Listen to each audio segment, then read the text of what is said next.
السلام عليكم ورحمة الله وبركاته. شلونكم أعزائي؟ اكو هواي يعانون من مشكلة الواي فاي، اتصال الواي فاي.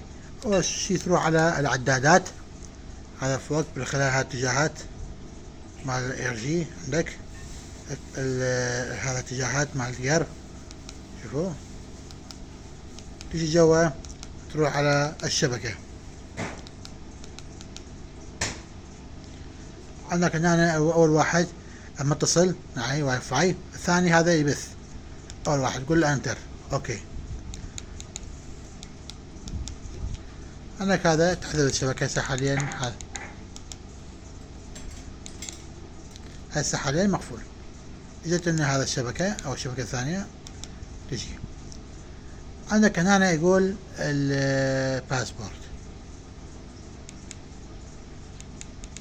اعزائي تتذكر لازم يصير باسبورت عندك الارقام هذه تصير كبيرة وصغيرة، كابيتال او سمول. هذا كابيتال، شوفوا خليته اي سمول. ايه هسه نجي على ارقام، هذا ارقام جوا فوق، 1 2 3 4 وهكذا. تروح على تم، انتظر الاتصال. تم اتصال بنجاح.